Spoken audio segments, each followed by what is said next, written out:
Hello everyone, this is Melanie Pelayo with Financial Perspectives, and today I'll be discussing an often used rule of thumb in retirement planning, the 4% rule, and why it can be detrimental to your retirement plans if you rely on it too heavily.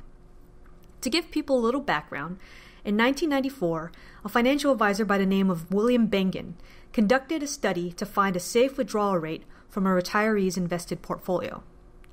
He examined the various rolling 30-year period returns of a U.S.-based portfolio invested between 50 to 75% in the S&P and the balance in intermediate bonds, starting with the year 1926. So for a hypothetical retiree beginning retirement at the start of each year, he tested what was the highest sustainable spending rate as a percentage of retirement date assets, adjusted for inflation and meant to last precisely 30 years. What he found was that the worst-case scenario produced a safe withdrawal rate of 4%. Thus, the 4% rule was born.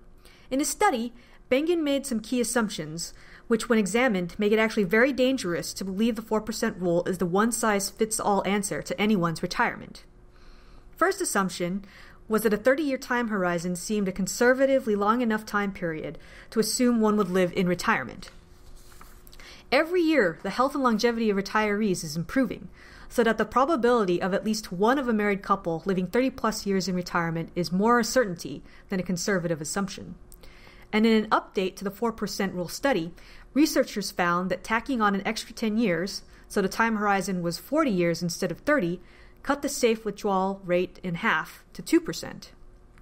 Next, he assumed the portfolio was based purely on the performance of U.S. financial markets. There are very few other developed countries where the 4% rule would have been successful because of their financial market performance. The significance of this is really about the state of the current market in the U.S. Will our financial markets perform like they did in the past 100 plus years, or will they be more like France's or Germany's? Which leads me to the last assumption. Past performance of the U.S. financial markets do reflect future probabilities. The current U.S. financial market environment is anything but average. We're at a point in the cycle where the stock market's value is relatively high when comparing historical PE ratios, and interest rates on safe investments like government bonds continue to be kept historically low. To give you a taste of how future returns can really play with an assumed safe withdrawal rate, here's a simple graph to illustrate. In each scenario, you have the same time horizon, same average return over that time horizon, and an equal number of years of 10% losses and 30% gains over the time period. The only difference between each scenario is the sequence over which you experience those losses. In example 1, your time horizon is front-loaded with 15 straight years of 10% losses, followed by 15 years of 30% gains.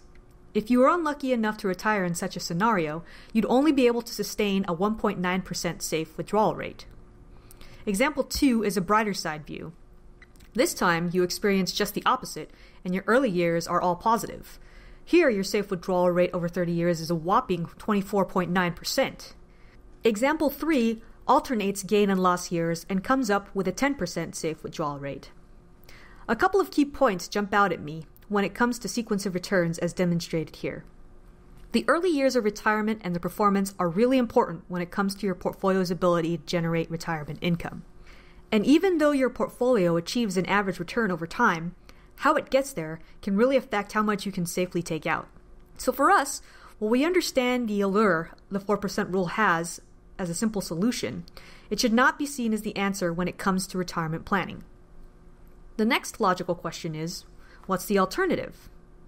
It's our belief that having a plan that continuously checks your progress and a willingness to be flexible when it comes to the income you draw from your assets are paramount to a successful retirement. So how does having a plan help? Rather than base how much you pull from your portfolio on a flawed rule of thumb, we strongly feel it pays to run through actual retirement plan scenarios, especially as you are entering retirement, in order to feel comfortable with the amount of income you can afford to take from your savings. Taking the time to run the numbers provides you with a starting point. And once you have that plan in place, continuous annual reviews and recalculations of withdrawals, up or down if necessary, can really keep the plan on track. But most importantly, what a plan does is stay based on real-time numbers for your expenses, the portfolio values, and the returns, so you're more easily able to discern when adjustments are necessary. The other key we believe is central to making your money last throughout retirement is flexibility. Remember, in real life, we adjust our spending based on the success or failure of our careers and the income they produce. Why should retirement be any different? Flexibility comes in many forms. For example, you can spend more in your early years and then reduce spending or forgo inflation increases in later years when you may not need as much money. Or perhaps you ratchet down spending because you were unfortunate enough to endure an adverse return sequence in the first 10 years. Or you can start at that 4% rule of thumb and increase spending if your first 10 years enjoy really high investment returns or low inflation. To sum up, while it may be a starting point, the 4% rule should not be viewed as the one-size-fits-all solution to retirement income planning. To be truly successful, we believe that a solid plan and the ability to be flexible are a must. The plan is your guidebook through retirement. It sets the baseline and gives you something to track your performance against. It also gives you a heads up when adjustments need to be made so that you don't run out of money before your time. And being open to the idea of flexible spending makes the adjustments easier to make. This concludes our video, Retirement Planning Beyond the 4% Rule. If you would like to know more about how working with a certified financial planner can help you achieve your financial goals, please visit us at www.financialperspectives.biz. Thank you for watching.